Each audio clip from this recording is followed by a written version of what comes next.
Bonsoir. Au sommaire de ce JT. Des honoraires multipliés par 2 en seulement 20 ans. La Sécu pointe du doigt les médecins spécialistes.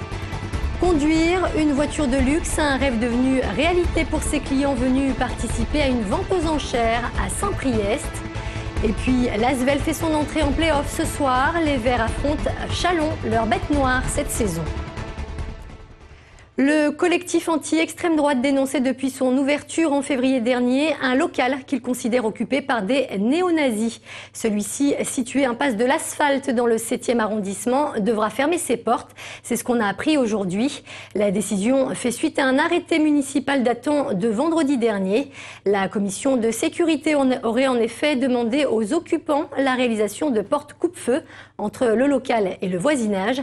Ces installations n'ayant pas été réalisées, la ville de Lyon a donc décidé la fermeture administrative des lieux.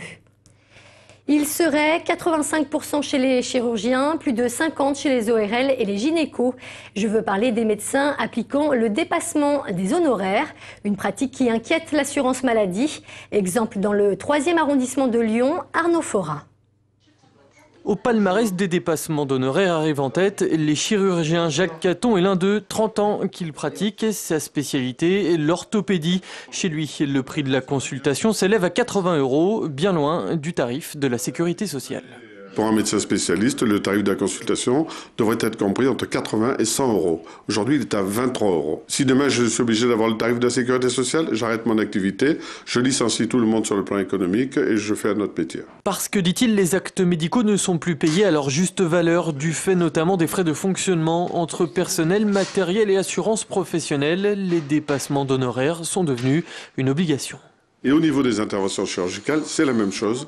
Nous sommes obligés aujourd'hui de prendre des suppléments d'honoraires parce que nous ne pouvons pas faire face et maintenir une chirurgie de qualité avec toute la sécurité réclamée à juste titre par nos patients avec les tarifs qui sont aujourd'hui les tarifs de misère de l'assurance maladie. Une pratique légale mais qui commence à ennuyer car selon l'assurance maladie, en 2010, 41% des spécialistes ont réalisé ces dépassements d'honoraires. Conséquence, la hausse du prix de la consultation avec un dépassement moyen de 54% par rapport au prix fixé par la Sécu.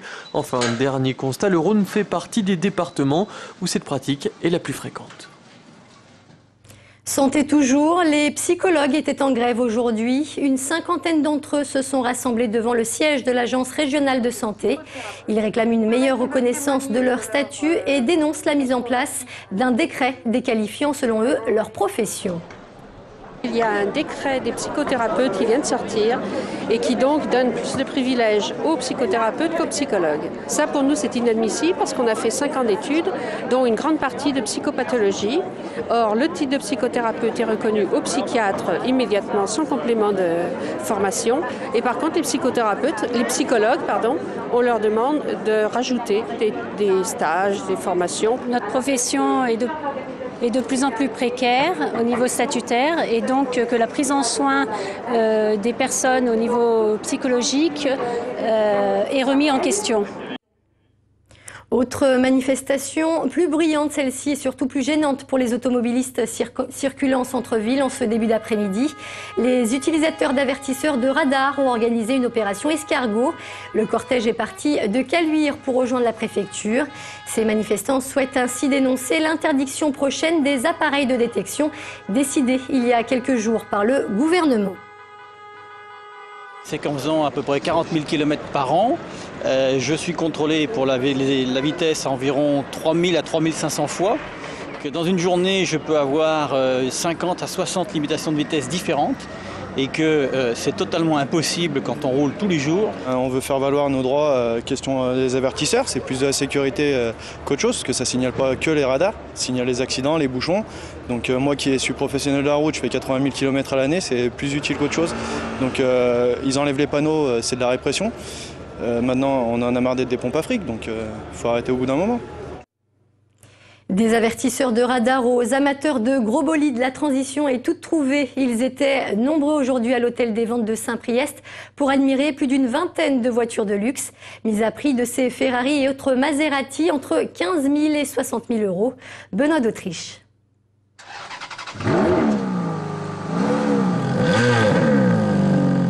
Rien qu'au bruit, pas de doute, c'est du prestige qui est mis aux enchères à Saint-Priest ce soir. 22 véhicules qui appartenaient à une société de vente de luxe qui a fait faillite. 22 modèles très haut de gamme. Parmi donc les véhicules les plus importants, ou du moins où l'estimation est la plus élevée, il y a cette Ferrari, donc 599, donc qui est estimée autour de 120 à 150 000 euros.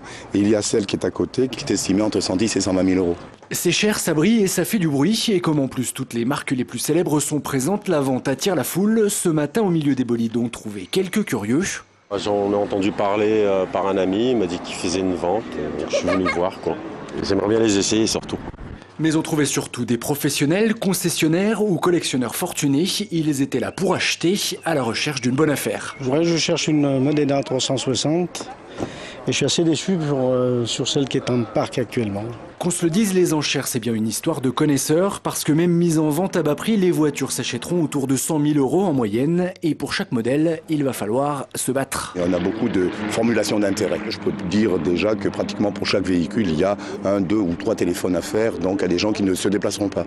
Plus encore que les modèles, c'est le nombre de véhicules proposés qui est impressionnant. 20 voitures de luxe, c'est une vente qui arrive à peu près une fois par an. Et dès ce soir, elles ne seront déjà plus à vendre. La grogne des riverains du quai Gilet. Ils étaient hier soir plusieurs dizaines à manifester pour dénoncer la construction prochaine du pont Schumann. En cause, selon eux, les nombreuses nuisances que devrait occasionner l'arrivée de cet ouvrage dans le quartier d'ici 2014. Vous allez avoir un pont à 2 fois 2 voies de circulation de 26 mètres de large qui va boucher totalement la vue pour les habitants jusqu'au 5e étage, qui va apporter un maximum de trafic qui va se déverser sur le quai Gilet. Et donc, parce que le quai n'est pas assez large, on est obligé de nous priver de tous nos parkings sans aucune solution alternative. Nous comptons nous faire entendre à l'enquête publique, évidemment, et dans le cas où à l'enquête publique ne seraient pas reconnus les éléments principaux du dossier, ce que je doute fortement, nous engagerons des procédures contentieuses au niveau du tribunal administratif. L'Asvel joue ce soir en quart de finale des playoffs. Les hommes de Nordin Grib affrontent Châlons, véritable bête noire des Villeurbanais cette saison. Les Verts qui tenteront de reconquérir le titre remporté en 2009. Émilie Deschamps, David Segal. L'Asvel s'apprête à affronter ce soir sa bête noire de la saison. Châlons s'est imposé lors des 3 confrontations avec Villeurbanne, 2 fois en championnat et en demi-finale de la Semaine des As. Sur le parquet des Bourguignons pour ce premier match des quarts de finale des playoffs, l'Asvel ne sera donc pas favori. On part quand même malgré tout en outsider parce qu'on finit quand même 6e du championnat, 3e. Donc je pense que c'est plus eux qui ont la pression sur ce premier match. Du moins. Châlons, 3e de la saison régulière et vainqueur de la Coupe de France, n'était pas attendu à un tel niveau cette saison. Mais les Villeurbanais qui n'ont pas participé aux play-offs l'an passé ont soif de ces grands rendez-vous. Et l'Asvel qui enregistre le retour de Matt Walsh ce soir aborde avec confiance ses phases finales. Il y a 3 semaines maintenant, on a perdu chez eux d'un petit point sans Matt Walsh. Donc je pense que c'est pas un problème. Enfin, on n'a pas peur à ce niveau-là. On repart à 0 là. Entre les matchs perdus contre eux ou les matchs encourageants contre eux, là on met tout à 0 là, c'est les playoffs. Et les Villeurbanais le savent, même s'ils auront une seconde chance samedi lors du match retour. La rencontre de ce soir doit les lancer sur une bonne dynamique. Je pense que le premier match est le plus important pour nous parce qu'on n'a pas l'avantage du terrain. De jouer en 3 matchs, ce serait compliqué de finir chez eux. Donc il faut vraiment aller gagner ce match et essayer de boucler tout ça à la maison dès samedi. Hier, dans les autres quarts de finale, Gravelines a battu Roanne et Cholet s'est imposé face au Mans. L'Asvel recevra Châlons à l'Astrobal pour le match retour samedi prochain à 18h45. En football, chassé-croisé du côté de l'infirmerie de l'OL. Alors que Lissandro pourrait bien faire son retour samedi, Bafétim Bigomis, lui, termine sa saison plus tôt que prévu. L'attaquant blessé lundi soir lors de la rencontre face à Brest souffre d'une entorse grave du ligament interne du genou droit. Il devrait être indisponible pour une période d'au moins 2 mois. Et c'est la fin de ce JT. Merci de nous avoir suivis. Très bonne soirée sur TLM.